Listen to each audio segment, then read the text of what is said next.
Hi everyone, welcome to Poems That Changed Me, yet another installment. Today's poem is by a good friend of mine, Dana Levin, fellow Copper Canyon poet. And I also want to tell a little bit of a story about this poem before I talk about the poem itself. Dana wrote this poem for a project that I was involved with. We started it back in 2015.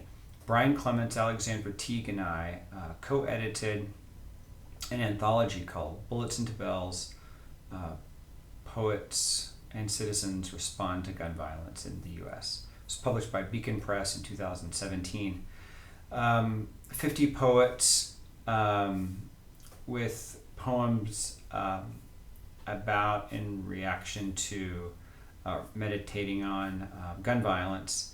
And then we had respondents respond to the poem.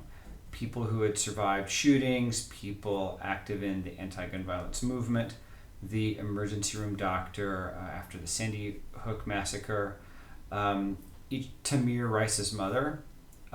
Each of these people would write a response to the poems.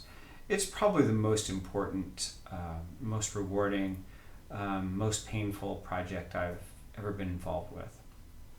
Anyway, Dana's poem, Instructions for Stopping, is in this anthology. I'm going to read it. Instructions for stopping. Say stop. Keep your lips pressed together after you say the P. Soon they'll try and pry your breath out. Whisper it 3 times in a row. Stop, stop, stop. In a hospital bed, like a curled up fish, someone's gulping at air. How should you apply your breath? List all of the people you would like to stop. Who offers love? Who terror? Right? Stop. Put a period at the end. Decide if it's a kiss or a bullet. I remember seeing this poem after Dana sent it to us, and I immediately loved it. One of the things that really appeals to me about this poem is its simplistic language. It feels almost like an instructional booklet, almost like a children's book. The poet, the speaker, speaking directly to us.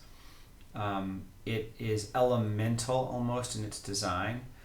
This notion of how to speak, say P. We know how to do all those things already. We know how to tell people to stop doing something, and yet we don't always do it. I also like how this poem plays with line breaks in order to help underscore this element of danger that's always sort of riding the rails under the poem. You never really know where the poem is going, which I always think is a very exciting thing about a masterfully crafted poem. And then I love how she ends this poem. Write stop. Put a period at the end. Decide if it's a kiss or a bullet.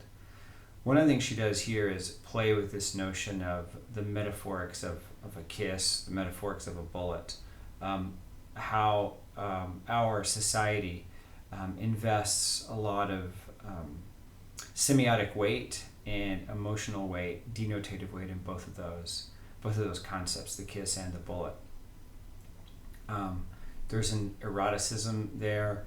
There is some violence there, and it makes you want to go back and reread the whole poem and think about this notion of stopping and why we need instructions to stop something that we should already have stopped some time ago. This poem, I think, is a masterful poem, and like all the poems in Bullets into Bells, it was really transformative for me.